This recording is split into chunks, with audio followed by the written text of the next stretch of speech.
Praise the lord. ప్రభువైన యేసుక్రీస్తు నామములో అందరికీ మరొకసారి వందనాలు తెలియజేస్తూ ఉన్నాను. ప్రియులారా, ఈరోజు మరొక దేవుని వాక్యాన్ని మనం ధ్యానం చేసుకుందాం. దేవుని వాక్యంలో మనము ఒక ప్రత్యేకమైన అంశాన్ని ఈరోజు మనం ధ్యానం చేద్దాం. ప్రియులారా, దేవుడు మాట్లాడతాడా అనే ఒక ప్రశ్న నేను ఈరోజు మీ ముందుకు తీసుకొస్తూ ఉన్నాను. దేవుడు మాట్లాడతాడా? మరి పరిశుద్ధ గ్రంథాన్ని ఈ ప్రశ్న అడిగితే మరి ఆది కాండం మొదలుకొని దేవుడు మాట్లాడతాడు అని చెప్పడానికి చాలా సందర్భాలు ఉన్నాయి. ఆదాముతో దేవుడు మాట్లాడుతూ సంచరిస్తూ మరి తనతో మాట్లాడేవాడు. ఆ తర్వాత మరి నోవహుతో మాట్లాడాడు. ఆ తర్వాత మోషేతో మాట్లాడాడు. అబ్రహాంతో మాట్లాడాడు. దేవుడు మరి స్వరముతో ఆ దినాల మాట్లాడుతూ వచ్చాడు. మరి ఒకవేళ దేవుడు మాట్లాడే పని అయితే ఎలా మాట్లాడతాడు? మరి ఈ దినాల్లో కూడా దేవుడు స్వరంతో మాట్లాడతాడా? ఎలా మాట్లాడతాడు అనే ఒక ప్రశ్నను ఆధారం చేసుకొని మనం దేవుడు మాట్లాడే అనేక పద్ధతులను ధ్యానం చేద్దాం. మరి కళ్ళు ఇచ్చిన వాడు కానకుండా మనకి కళ్ళని దేవుడు నిర్మించి సృష్టిలో మనకి కళ్ళనిచ్చాడు. ఆయన మనల్ని చూడగలడు. అలాగే దేవుడు మనకి నోటిని అనుగ్రహించాడు. మనతో మాట్లాడగలిగిన దేవుడై ఉన్నాడు. సో దేవుడు మరి తప్పకుండా మనతో మాట్లాడేవాడు అనే విషయాన్ని నేను బైబిల్ ఆధారం చేసుకొని కొన్ని విషయాలు మీ ముందుకు తెస్తాను. ప్రియులారా, దేవుడు మాట్లాడతాడు. ఎలా మాట్లాడతాడు అంటే నేను 7 విషయాలు మీకు ముందుకు త్వరగా నా క్లుప్త సందేశంలో తేవడానికి ప్రయత్నం చేస్తాను. మొదటిది, దేవుడు దర్శనాల ద్వారా, కళల ద్వారా, స్వప్నముల ద్వారా మాట్లాడతాడు. ఆదిమ దినాల్లో మరి దేవుడు మరి అనేక మంది మనుషులతో దర్శనాలతో మాట్లాడినట్టు మనం చూస్తాం. ఒక ఎగ్జాంపుల్ మనం చూడాలి అనుకుంటే, ఒక సందర్భంలో మరి అబ్రహాము ఒక ప్రయాణం చేస్తూ ఉన్నప్పుడు అబిమెలెకు అనే రాజుతో దేవుడు స్వయంగా స్వప్నంలో మాట్లాడినట్టు మనం ఆది కాండంలో చూస్తాం. అలాగే దేవుడు ఒక విషయం చెప్పదలుచుకున్నప్పుడు నెబుకద్నెజరు అనే ఒక అన్య రాజుతో దేవుడు స్వప్నంలో కలలో మాట్లాడినట్టు మనం బైబిల్లో దానియేలు గ్రంథంలో చదువుతాం. అలాగే యోసేపు ద్వారా కలల్లో మాట్లాడాడు. అయితే ఇక్కడ మరొక ప్రశ్న కూడా మనకి వస్తూ ఉంది. ఆ ప్రశ్న ఏమిటి అంటే, మరి ఈ దినాల్లో కూడా దేవుడు మరి కళల ద్వారా, స్వప్నాల ద్వారా, దర్శనాల ద్వారా మాట్లాడతాడా అనే ఒక సందేహం కలుగుతూ ఉంది. ప్రియులారా, దేవుడు ఎప్పుడు మాట్లాడతాడు? దేవుడు దర్శనాల ద్వారా మాట్లాడతాడు, కళల ద్వారా మాట్లాడతాడు, మరి ఆ స్వప్నముల ద్వారా మాట్లాడతాడు అనే విషయం మనం బైబిల్ ఆధారంగా మనం చెప్పుకోవచ్చు. క్రొత్త నిబంధనలో మనం గమనించినట్లయితే మరి పేతురు మరి అనుజనులందరికీ సువార్త ప్రకటించే విషయంలో ఇష్టం లేని వాడిగా ఉంటాడు. అలాంటి సందర్భంలో దేవుడు ఆయనతో దర్శనంలో మాట్లాడినట్టు మనం చూస్తాం. అలాగే పౌలు గారు కూడా అంటాడు, దేవుడు నన్ను దర్శించి తన దర్శనం ఇచ్చాడు కాబట్టే నేను ఆ దర్శనానికి లోబడ్డాను, కాబట్టే మరి ఇంతగా ప్రాణానికి తెగించి దేవుని సువార్తను వ్యాప్తి చేస్తూ ఉన్నాను అని మరి ఆయన చెప్పడం మనం చూస్తాం. ప్రియులారా, ఈ దినాల్లో కూడా దేవుడు మరి కొన్ని సందర్భాల్లో మనం ప్రార్థనా పూర్వకంగా దేవుని సన్నిధిలో ఉన్నప్పుడు దేవుడు తప్పకుండా దర్శనాల ద్వారా మాట్లాడతాడు, మరి కళల ద్వారా కూడా మాట్లాడతాడు. ఎక్కువగా వచ్చిన కళలన్నింటినీ మనం నమ్మాలని కాదు, కానీ మనం ప్రార్థనా పూర్వకంగా ఒక విషయం మీద కనిపెడతా ఉన్నప్పుడు దేవుడు ఒక కళ ద్వారానో ఒక దర్శనం ద్వారానో దేవుడు తప్పకుండా మాట్లాడతాడు. అయితే ఆ దర్శనాలను అర్థం చేసుకోగలిగిన వరం ఇయ్యమని దేవుని సన్నిధిలో ప్రార్థించాలి. ఇలాగే మరొక చిన్న విషయం, దర్శనము అంటే మరి అది నిద్రలో వచ్చేది కాదు, కానీ మనం ప్రార్థనలో కనిపెడుతూ ఉన్నప్పుడు మరి మన కళ్ళ ముందు ఒక పిక్చర్ లాగా మనం మెలకుగా ఉన్నప్పుడే మనం చూడగలిగినటువంటి ఒక అనుభవం దర్శనం. మంచిది. ఈ మొదటిది, దేవుడు దర్శనం ద్వారా, కళల ద్వారా మాట్లాడతాడు. రెండవ విషయం, మరి దేవుడు ప్రకృతి ద్వారా లేదా సృష్టి ద్వారా మాట్లాడతాడు అనే విషయాన్ని మనం గమనించాలి. దేవుడు సృష్టి ద్వారా మాట్లాడతాడు లేదా ప్రకృతి ద్వారా మాట్లాడతాడు. కీర్తన గ్రంథం 19వ అధ్యాయం 1వ వచనం మనం చూస్తే, ఆకాశములు నీ మహిమను వివరించుచున్నవి, అలాగే అంతరిక్షము ఆయన చేతి పనిని ప్రచురపరుచుచున్నది. ప్రియులారా, మనం ఆకాశాన్ని చూసినప్పుడు ఆకాశం మనకి దేవుని గొప్పతనం ఎంత ఉందో వివరిస్తూ ఉంది. మనం ప్లానిటోరియంలో కనుక చూస్తే మరి అక్కడ నక్షత్రాల గురించి వాటి గురించి చెప్తూ ఉంటారు. నిజంగా మరి ఆ గెలీలియో తన యొక్క టెలిస్కోప్ కనిపెట్టాక మరి ఎన్నో వింతలు విశేషాలు ఆకాశం గురించి తెలుసుకుంటూ ఉన్నారు. ఇవన్నీ సృష్టించిన దేవుని గురించి అవన్నీ మనకి ఇండైరెక్ట్గా మనతో మాట్లాడుతూ ఉన్నాయి. అంతరిక్షము దేవుని యొక్క చేతి పని, అది మనకి తెలియజేస్తూ ఉంది. ఇలాగే రోమపత్రిక 1:20లో చూస్తే జగత్తుత్పత్తి మొదలుకొని సృష్టిలో సృష్టించబడ్డ వస్తువులన్నింటినీ మనం చూస్తే ఆ చేసినటువంటి సృష్టిని ఎంత అద్భుతంగా ఉందో, దేవుని లక్షణాలు ఏంటో, దైవత్వం ఏంటో అర్థమవుతూ ఉంటుంది. దేవుడు చక్కగా మొక్కల్ని ఎలా చేశాడు, మరి పువ్వులను ఎలా చేశాడు, వాటన్నిటిని మనం గమనించినట్లయితే ఎంత చక్కగా వాటిని దేవుడు రూపొందించాడు. వీటన్నిటిని ఆలోచించడం ద్వారా మరి దేవుడు మనకు అర్థమవుతాడు. అవన్నీ ఇండైరెక్ట్గా మనతో దేవుని గురించి మాట్లాడుతున్నట్టు మనం అర్థం చేసుకోవాలి. కొన్నిసార్లు దేవుడు ప్రకృతి వైపరీత్యాల ద్వారా కూడా మాట్లాడతాడు. ప్రియులారా, దేవుని మాట వినకుండా ఆయనకి అవిధేయులుగా ఉంటున్నటువంటి ప్రదేశాల్లో, స్థలాల్లో, పరిస్థితుల్లో దేవుడు తన తుఫాన్ని రేపుతాడు అని, భూకంపాలు కలిగిస్తాడు అని మరి దేవుని వాక్యం కొన్ని సందర్భాల్లో తెలియజేస్తూ ఉంది. ప్రియులారా, రెండవ విషయం, దేవుడు ప్రకృతి ద్వారాను దేవుని సృష్టి ద్వారాను మాట్లాడతాడు. ఇక మూడవ విషయం చూద్దాం రండి. దేవుని యొక్క ప్రవక్తల ద్వారా, సేవకుల ద్వారా, విశ్వాసుల ద్వారా మాట్లాడతాడు. దేవుడు మరి మనం కొన్నిసార్లు దేవుడు మరి అనాది కాలంలో దేవుడు ఎంతోమంది ప్రవక్తలను ఏర్పరచుకున్నాడు. ఆ ప్రవక్తలని ఏర్పరచుకొని ఆ ప్రవక్తలకు ముందే తెలియజేసేవాడు.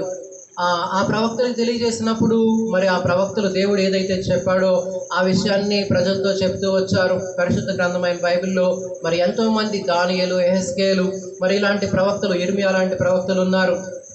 మరి ఈ దినాల్లో ప్రవక్తల సంగతి ఏంటంటే మరి మీరు కొత్త నిబంధనలో గమనిస్తే దేవుడు కొంతమందిని ప్రవక్తలుగాను, మరి కొంతమందిని మరి తనకు అవసరమైనటువంటి రాజులుగాను, యాజకులుగాను, మరి దేవుని మందిరంలో అవసరమైనటువంటి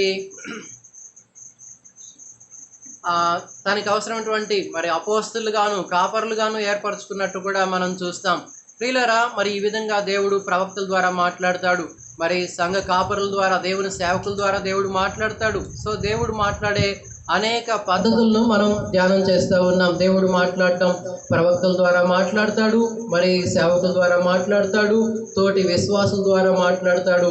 అనేక రీతుల్లో దేవుడు మన మధ్యకు మాట్లాడే దేవుడై ఉన్నాడు. అలాగే మనం గమనించినట్లయితే నాలుగో విషయం, దేవుడు సంగీతం ద్వారా లేదా పాటల ద్వారా కూడా మాట్లాడతాడండి. చాలా ఇది అనుభవపూర్వకంగా మనం చెప్పుకోవాల్సిన విషయం. దేవుడు పాటల ద్వారాను, సంగీతం ద్వారా కూడా మాట్లాడతాడు. కొన్ని సందర్భాల్లో మనం కనీసం ప్రార్థన చేయలేక, దేవుని సన్నిధిలో కనిపెట్టలేక ఉన్న సందర్భాల్లో, సమయాల్లో మరి పాటలు కూడా మనుషుల జీవితాలతో మాట్లాడి మార్చిన సందర్భాలు ఎన్నో ఉన్నాయి. పాటలు విని దేవుని యొక్క ప్రేమను అర్థం చేసుకొని మార్పు చెందిన వారు ఉన్నారు. నేను ఒక చిన్న ఎగ్జాంపుల్ నా లైఫ్లో నుంచే చెప్తాను. ఒకనొక సందర్భంలో నేను కొన్ని పరిస్థితుల నుంచి వెళ్తూ ఉన్నప్పుడు నాకెందుకో మరి దేవా, నేనైతే నీ మందిరానికి ఇంకా రాను, నేను నీ సన్నిధికి రాలేను, నేను ఇంట్లోనే ఉండి ప్రార్థన చేసుకుంటాను అని ఒక సందర్భంలో నేను అనుకున్న సమయంలో మరి అదే సమయంలో నాకు ఒక పాట వినిపిస్తూ ఉంది. మా ఇంట్లో నుంచే, సాగిపోమా దేవుని సేవలో సాగిపో, దేవుని సన్నిధిలో సాగిపో, ఆగిపోవద్దు అని పాట వినిపిస్తూ ఉంది. ప్రియులారా, నేను వెంటనే దేవుడు నాతో ఇంత చక్కగా పాట ద్వారా మాట్లాడాడని వెంటనే ధైర్యం తెచ్చుకొని, ప్రభువా నన్ను క్షమించు, నేను ఎప్పుడు నీ సన్నిధికి దూరం కాను, నీ మందిరాన్ని మానుకోను, మరి ఎవరు నెట్టివేసినా వెలివేసినా కూడా నేను నీ సన్నిధికి దూరం కాను అని నిర్ణయించుకున్నాను. సో ఈ విధంగా దేవుడు సంగీతం ద్వారా, పాటల ద్వారా కూడా మాట్లాడతాడు అని మీ ముందుకు ఒక ఉదాహరణ ద్వారా చెప్తా ఉన్నాను. దేవుని యొక్క గొప్పతనాన్ని, ఆయన ప్రేమను పాటలుగా పాడిన సందర్భాల్లో ఎంతోమంది మరి దేవుని ప్రేమను తెలుసుకొని రక్షించబడ్డారు. ఇది నాలుగో విషయం. ఐదవది, దేవుడు పరిస్థితుల ద్వారా కూడా మాట్లాడతాడు. దేవుడు మాట్లాడాలి అనుకుంటే కొన్నిసార్లు పరిస్థితుల ద్వారా మాట్లాడతాడు. ఎలాగండి అంటే ఒక ఎగ్జాంపుల్ నేను చెప్తాను. మరి దేవుడు యోనా సందర్భంలో మనం గమనించినప్పుడు మరి యోనా దేవుడు ఆయన చెప్పాడు, నువ్వు నినివే పట్టణానికి వెళ్ళి సువార్త ప్రకటించు అని చెప్పాడు. అలా చెప్పినప్పుడు ఆయన అలా వెళ్లకుండా తనకి నచ్చిన రీతిలో తర్షీసు అనే మార్గంలో వెళ్తూ ఉన్నాడు. సో దేవుడు వెంటనే ఆ సముద్రం మీదకి పెద్ద తుఫాను పంపించాడు కదండి. ఆ తుఫాను ఆ పరిస్థితుల్లో తను మరి దేవునికి తప్పకుండా లోపడాల్సి వచ్చింది. నువ్వు వెళ్లాల్సింది అటువైపు కాదు, నువ్వు వెళ్లాల్సింది నినివే, నువ్వు అక్కడ మౌనంగా ఉండేందుకు కాదు, నువ్వు సువార్త ప్రకటించేందుకు అని దేవుడు అతనితో ఆ పరిస్థితుల ద్వారా మాట్లాడినట్టు మనం చూస్తాం. మరి అలాగే ఫరోతో కూడా తన ప్రజలను విడిపించమని స్వరం ద్వారా చెప్పాడు, ప్రవక్తల ద్వారా చెప్పాడు, వినకపోతే అనేక రకాల తెగుళ్ళ ద్వారా కూడా చెప్పాడు కదండి. దేవుడు పరిస్థితుల ద్వారా మాట్లాడతాడు. సో ఈ విధంగా మరి దేవుడు పరిస్థితుల ద్వారా కూడా మాట్లాడతాడు అనే విషయం మనం 5వదిగా గుర్తు చేసుకుంటాం. ఇక 6వది మనలో ఉండే పరిశుద్ధాత్మ ద్వారా దేవుడు మాట్లాడతాడు. పరిశుద్ధాత్మ ద్వారా దేవుడు మనతో మాట్లాడతాడు అనే విషయాన్ని మనం నేర్చుకుందాం. యోహాను సువార్త 14:17లో సత్య స్వరూపియగు ఆత్మ మీకు అనుగ్రహించబడుతుంది అని యేసు ప్రభువారు చెప్పాడు. అలాగే ఆయన మీలో నివసిస్తాడు అని దేవుని వాక్యం చెప్తా ఉంది. మరి ఎవరైతే యేసుక్రీస్తు నా దేవుడని ప్రభువని ఆయన హృదయపూర్వకంగా విశ్వసిస్తారో, విశ్వసించి ప్రభువునందు విశ్వాసం ఉంచి నమ్మి బాప్తీసం పొందిన వాడు రక్షించబడును. ఆ విధంగా బాప్తీసం తీసుకున్న వారికి పరిశుద్ధాత్మ అనే వరం అనుగ్రహించబడుతుంది. పరిశుద్ధాత్మ దేవుడు మన జీవితాల్లో, మన హృదయాల్లో ఆయన నివాసం ఉంటాడు. ఆయన అలా మనలో ఉంటూ పరిశుద్ధాత్మ మనలో మాట్లాడుతూ ఉంటాడు. ఎలా మాట్లాడతాడండి ప్రియులారా? మరి గతంలో మనం అంతకుముందు సినిమాలు, సీరియళ్ళు ఇలాంటివి చూస్తూ ఉన్నాం అనుకుందాం ఫర్ ఎగ్జాంపుల్.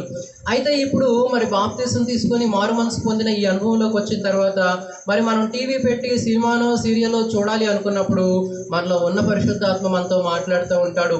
నీవు ఇప్పుడు దేవుని పెట్టవు కదా, నీ కళ్ళు దేవునివి కదా, నువ్వు దేవునికి ఇష్టం లేని సినిమాలు సీరియళ్ళు చూడకూడదు అని జస్ట్ గుర్తు చేస్తాడు. ప్రియులారా, ఆ విధంగా మరి దేవుని యొక్క పరిశుద్ధాత్మ స్వరాన్ని మనం వినగలగాలే కానీ పరిశుద్ధాత్మ దేవుడు ప్రతి అడుగడుగున విశ్వాస జీవితాన్ని ఆయన మనతో మాట్లాడుతూ మనల్ని నడిపిస్తాడు. ఇది 6వ విషయం. దేవుడు మనలో ఉండే పరిశుద్ధాత్మ ద్వారా దేవుడు మాట్లాడతాడు. చివరిది అత్యంత ప్రాముఖ్యమైనది, దేవుడు వాక్యము ద్వారా మాట్లాడతాడు. ఇది అన్నిటికంటే శ్రేష్టమైనది. ముందు చెప్పుకున్న విషయాలన్నిటి ద్వారా దేవుడు మాట్లాడతాడు.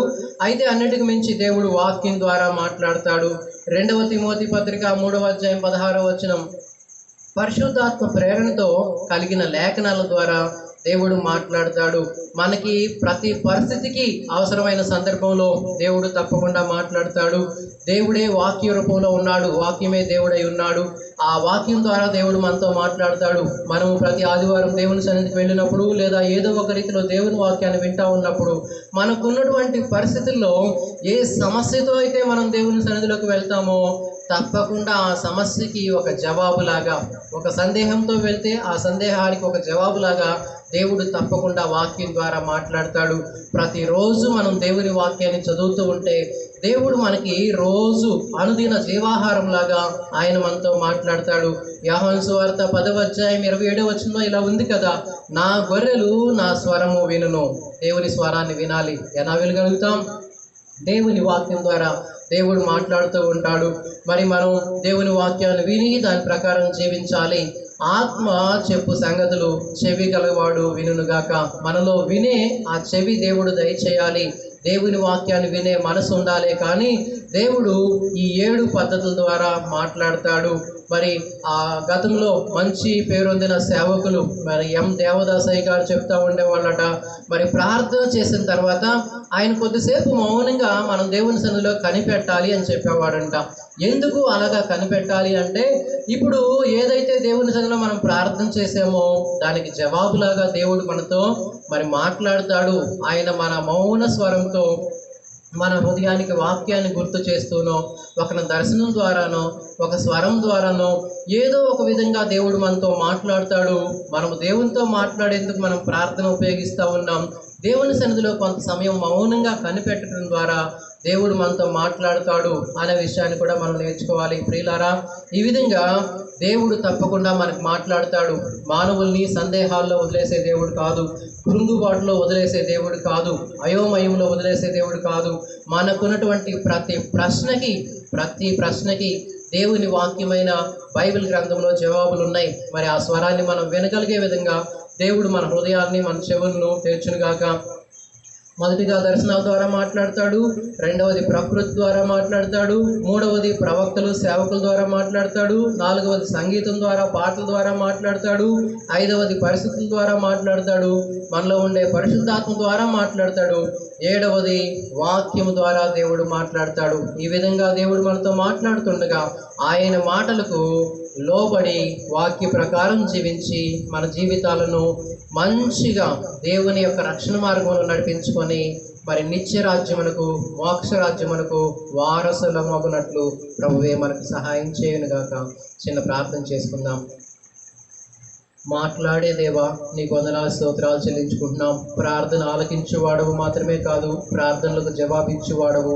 ఇదిగో స్వప్నములో, దర్శనములో, స్వరము ద్వారా, పరిశుద్ధాత్మ ద్వారా అనేక రీతుల్లో మాట్లాడే దేవుడు నాయన. ఇదిగో నాయన, మేము మా హృదయాల్లో మా ఆత్మతో ప్రభువా మేము ఈ స్వరాన్ని వినగలిగి మీ స్వరానికి లోబడి, అయ్యా నా గొర్రెలు నా స్వరం వినును అన్నట్టు ప్రభువా నీ స్వరాన్ని విని దానికి లోబడి ఎన్నో మేళ్లు పొందుకొని నిత్యరాజ్యంలో మోక్షరాజ్యంలో ప్రవేశించే భాగ్యం మా అందరికీ దయచేయమని యేసుక్రీస్తు ప్రశస్త నామములో అడిగి వేడుకొని పొందుకొని ఉన్నాం తండ్రి. Amen. Praise the Lord. God bless you all.